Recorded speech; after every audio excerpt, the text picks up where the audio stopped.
What's up, Matahan? It is Miss Harris back again in my kitchen with another video for you. Today is all about how to use uppercase and lowercase to do a letter matching game at different levels so that you can continue to work on literacy skills at home with your child. So, just like in my last video, I showed how you can either make letter cards at home or print them out. I put together a printable letter card for you. The link will be in the description box, and I will send it on Class Dojo, and your teachers can share it with you if you're not in my class. The other thing that you can do is you can make your own using plain paper or using cardboard. Again, I suggest using a thin cardboard like from a mac and cheese box or a cereal box, or any kind of food item, microwavable meal, frozen waffles, things like that. Or you can just make it on paper. As you can see, I folded it in half to get even sizes. Now, plain paper won't last as long, and I'm going to be giving you a few ideas on different ways to use alphabet cards, so I definitely recommend making it on something more sturdy like the cardboard. So for your first level of difficulty, matching uppercase and lowercase letters, I would definitely start with familiar letters. For most children, these are going to be the letters in their name or letters that they see often, such as in a stop sign, S-T-O-P, maybe the letters on your street. If your house or apartment building has a name on it, you could use that because it's something that you see every day. So for today, I'm going to use my friend Zani's name. Zani's in my class. Shout out to Zani. So Zani's name has 5 letters, and all letters are different. So you only need to print one set.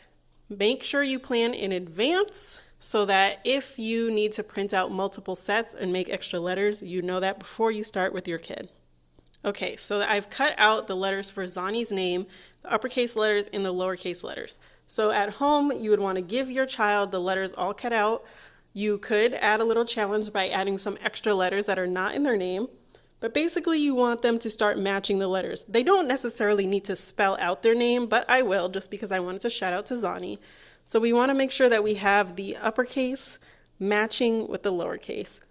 And when you want to check that your child is putting the letters right side up. We don't want them to match like this. We want them to recognize the top and the bottom of the letters. So you always want to be talking to them. You can add challenge by asking them, what sound does a letter make? Oh, that's a Z. What sound does Z make? Z says Z. Can you think of any other words that start with Z? Zani starts with Z. Can we think of anything else? Maybe like a zebra, stuff like that. There's all kinds of ways that you can add extra challenge with the letter sounds. So, in the last letter, I is tricky because sometimes it can look like a lowercase L, so you want to pay attention to that as well.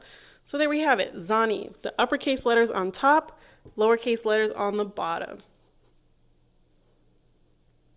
Now, another way to add challenge once they get great at matching the letters of their name, start to add more letters. Like I said, add letters that are not in their name, letters that they're likely to not see as often if they don't have it in their name. And then after they match all the letters, you can transition into the activity that I posted the other day, making words from the letters, practicing the sounds.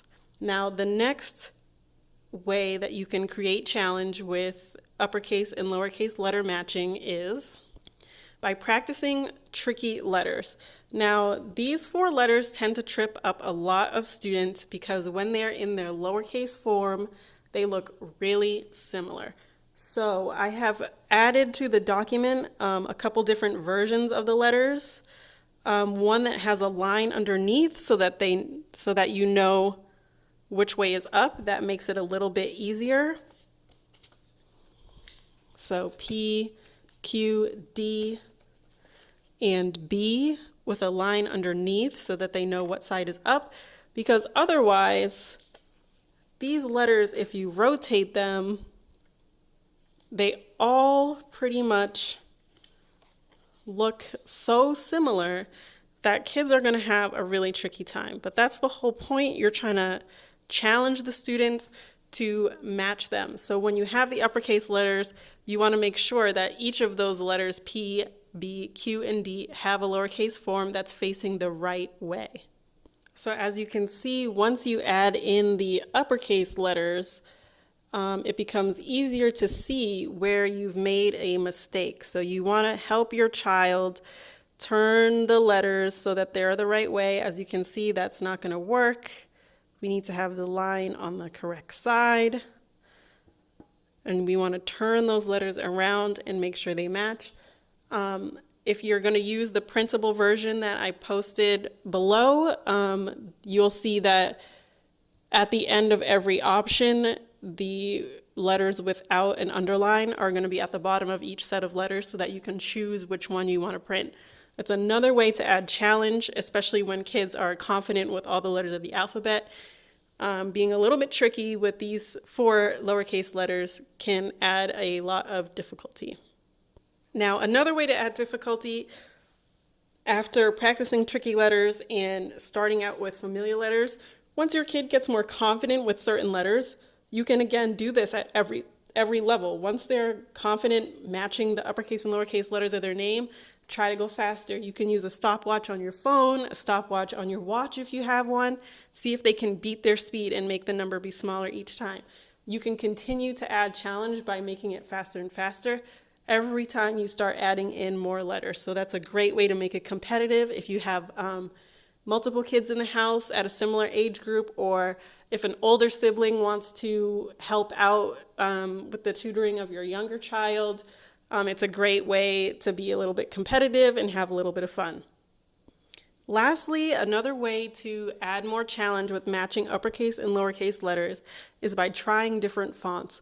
So even if you're handwriting your letter cards, you can make ones with different fonts. You can see I did 3 different handwritings: uppercase, big uppercase with little uppercase, cursive, a kind of like, this is called a sans serif font, kind of like most people write, just nice and neat. You could try a messier handwriting. In the printable resource, I made 3 different sets. As you can see, certain fonts are different, so the same letters in 3 different fonts can look very different. So we want to make sure that kids have experience with all different shapes.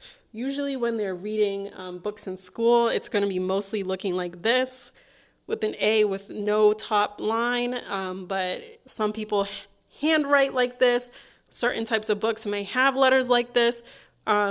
If you're reading store signs in stores, you're going to see different fonts all in your life. So you want to expose your kids to all sorts of different ways to write letters. And even you could compare the different handwriting in your house and show your kids how different people write different ways, and that can be another game that you play. So just to summarize, for uppercase and lowercase letter matching, you want to start with familiar letters. You want to practice tricky letters like P, B, Q, and D. You can up the challenge by adding speed, and you can up the challenge by trying different fonts. I would love to see what you do at home. Feel free to send me any pictures on Class Dojo or through text. If you're not in my class, I know your teachers would love to see what you've done, so definitely connect with them. I hope you guys have a great day, and happy learning.